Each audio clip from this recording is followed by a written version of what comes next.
impulse signal to you. For those of you who have not seen the earlier videos, I have provided the link in the description. Now today what we are going to do is, we'll see how the magnitude of the impulse function is approximated, and for that I'll just briefly revise what we had done in the earlier video. So I had shown you impulse signal is a signal that shows an impulse at time t is equal to 0. So we had time on the x-axis and the amplitude on the y-axis, and the impulse signal was plotted as a signal that would show an impulse at time t is equal to 0. This function was represented as del of t, and it was given in the form of equation as del of t is not equal to 0 at t is equal to 0, and this function is equal to 0 for t not equal to 0. That means we would have some value of the signal at t is equal to 0, and at other time the signal will not have any value. So this was the mathematical representation of the signal. Now we would see how we can approximate this value of the signal which is there at t is equal to 0. The other important property that I told you was this signal over the complete time duration has an area which is equal to 1, and this signal is called as a unit impulse signal because it has an area 1. If an impulse signal has an area other than 1, then it will not be unit impulse signal, then it will just be called as an impulse signal. Now, to approximate towards this impulse signal, let us consider one signal which is like, so this is the signal that we have, and this signal is present from minus a by 2 to a by 2 and has got a height of 1 by a. If I find the area of this signal, the area will be given as length into height. Length of this signal L is a by 2 minus a by 2. So this will come out to be equal to a. The height of the signal is 1 by a. So therefore area will be 1 by a multiplied with a, and this will come out to be equal to 1. Now the next thing that I want to do is, I want to reduce the length of this signal but keep the area to be constant. Now the next signal, suppose that we have is with the name f of t, and that has a length from minus a by 4 to a by 4. This is the length of the signal, and I have told you I want to keep the area to be constant. So area is equal to 1. Length will be equal to this point minus this point, so it will be a by 4 minus of minus a by 4, which will then come out to be equal to a by 2. I want to now find what is the height. So area is equal to length into height, which is then equal to a by 2 into height, and this is equal to 1. So height will come out to be equal to 2 by a. The thing that we should notice here is, when I am decreasing the length to maintain the area to be constant, the height of the signal is increasing. Earlier it was 1 by a, now it is 2 by a. So I'll have a signal that will have a length 2 by a. Similarly, when I decrease the length from minus a by 8 to a by 8, then the height for area a is equal to 1 will come out to be equal to 4 by a. So that would mean, as I keep decreasing the length, the height would keep increasing to maintain the area constant, which is 1. Now in this signal, when I consider a to approximate to 0 value, so this a is approximating to 0 value, that means it is coming to the y-axis. Then at the same time, this height would increase and it will be 1 by 0. So that would mean it will go till infinity, and it will give me a signal which will be somewhat like this. So the value here is going to infinity, and the signal has come at the y-axis because I have reduced the length to 0. So now this is my impulse signal. So what I can say is this signal, that means when I am putting limit a tending to 0 in x of t, this is giving me a signal which is the impulse signal. So here I'll have the impulse signal delta t. Similarly for this signal also, when a tends to 0, so that means this length is reducing and the signal is again coming at the y-axis. At that time also I'll have the magnitude to approach to infinity. So for this signal f of t also, when limit a stands to 0, f of t will be equal to del of t. So we have these manageable signals which can let us approximate the impulse signal. The other way of approximating the impulse signal could also be by using a triangular function, which is like, so this is the triangular function that we have which can also help us to approximate the impulse signal. Let me name this function as g of t. In this function g of t, when a tends to 0, that means when limit a tends to 0, g of t will also be equal to del of t. So this function can also help us to approximate the impulse signal, and this is how the impulse signal is realized using all these parent signals. So now by realizing del of t from the parent signals, we know that del of t is equal to infinite at t is equal to 0, and it is equal to 0 for t not equal to 0, and this will be the definition that we'll be using hence on. Now we'll see how the basic operations can be performed on the impulse signal. Basic operations means time scaling, time reversal and time shifting. We've already seen how these operations are performed in a generalized manner, and the link of that video I've mentioned in the description part. So let's start with the first simplest operation that can be performed on a impulse signal, that is time reversal. So our function is delta t, on which I'll be applying time reversal. So when it is delta t and time reversal is applied, t transforms to minus t. So the function will also now change and it will be del of minus t. So what will I do is, I will substitute minus t at the place where we had t in this function. So now delta minus t will look like. So the function that we obtain is this. I can take the negative sign on this side, and here we do not have less than or greater than operator. So the orientation of that operator will not change and it will remain is equal to only. So the function can now be simplified as. So this is what we obtain, and we see that this function is same as this function.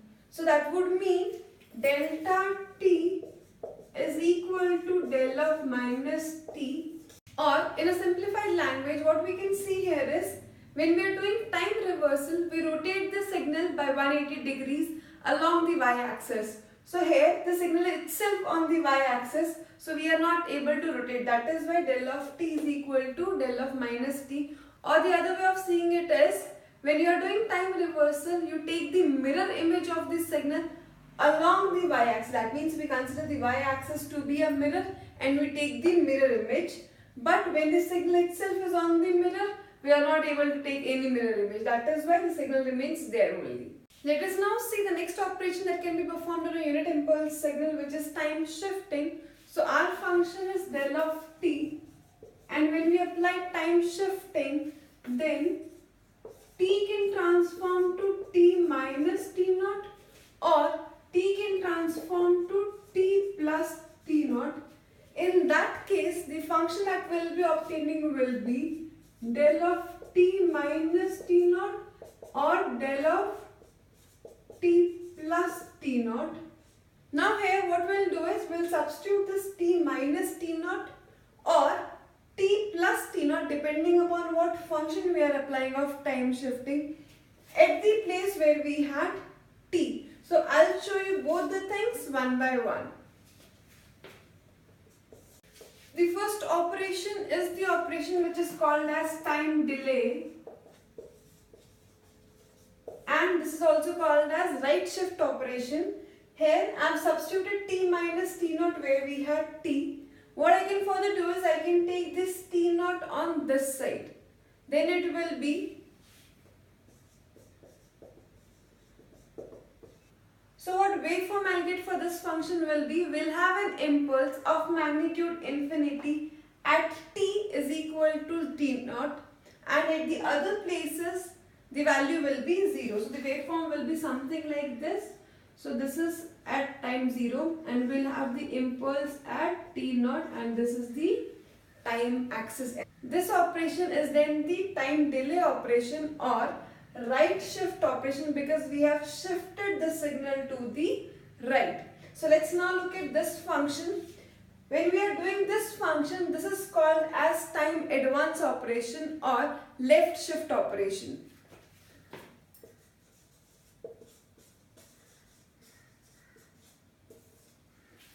In this case also what I can do is I can take this plus t naught onto that side, then it will become minus t naught, and let's see how the signal will be then.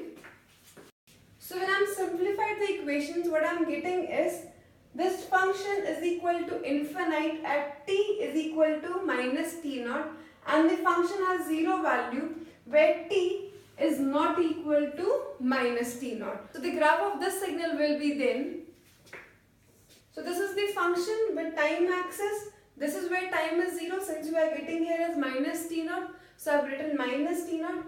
At minus t naught we have the function which is showing an impulse of amplitude infinite.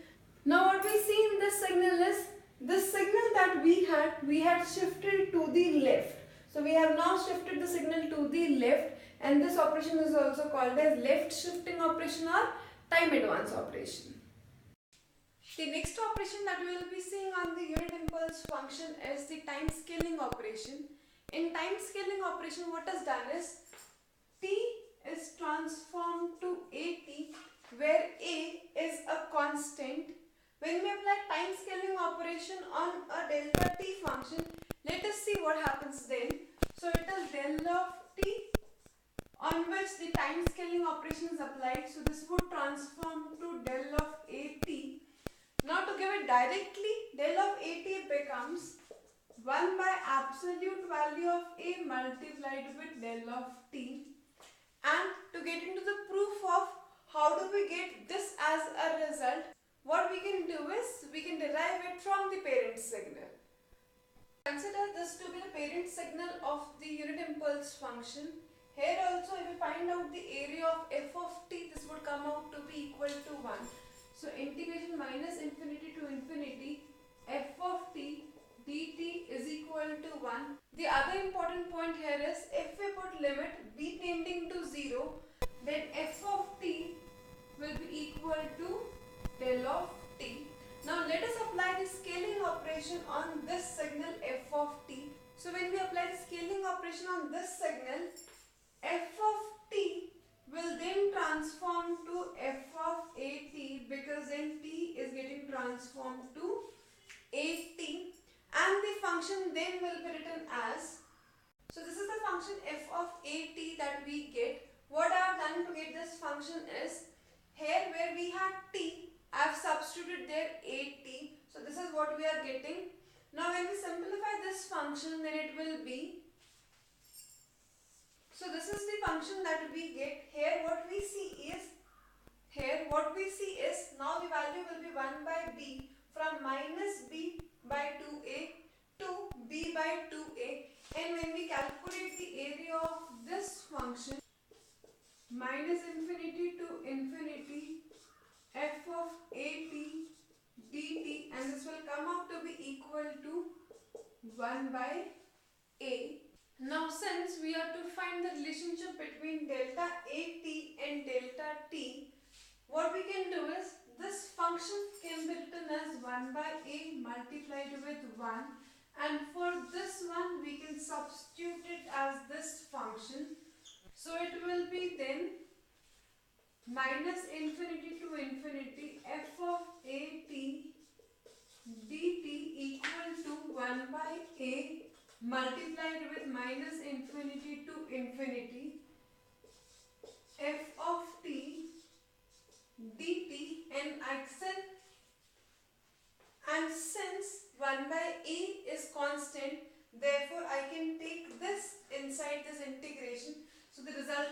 function that we'll be getting will be, from this relation, what conclusion we can make is f of a t will now be equal to 1 by a f of t. Now the relation that we have obtained is this: f of a t is equal to 1 by a f of t. Now if we put limit b standing to 0 in f of t, it will be equal to delta t. Look at this picture. And similarly, if we put limit b standing to 0 in this function, which is f of a t, it will be equal to then delta a t. Substituting these two in this equation, we have delta a t is equal to 1 by a delta t. Now we are somewhat close to our this result. Let us finalize why I have written mod a here. So the result that we have from the discussion so far is delta a t is equal to 1 by a delta t. Consider the first case where I take the a greater than 0. So here it is a greater than 0. Let us take with some example where the value of a is taken to be 2.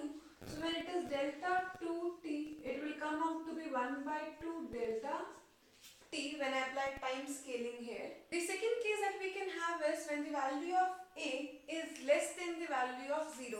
That means the value of a will be some negative value. So here we have a less than 0. So then in that case the a will be a negative value. Suppose now I am taking it as a is equal to minus 2. So here it will be delta minus 2t. What this delta minus 2t is symbolizing is, this negative sign is telling us about time reversal operation, whereas this is telling us about time scaling operation. Now from our discussion so far, what we know is there is no effect of time reversal on an impulse signal. Therefore, this will be equal to delta 2 of t and will have the same value which we had here. So this will also be equal to 1 by 2 delta t. This is coming out because since delta of t is equal to delta of minus t, and this thing tells us why we are putting the mod sign here.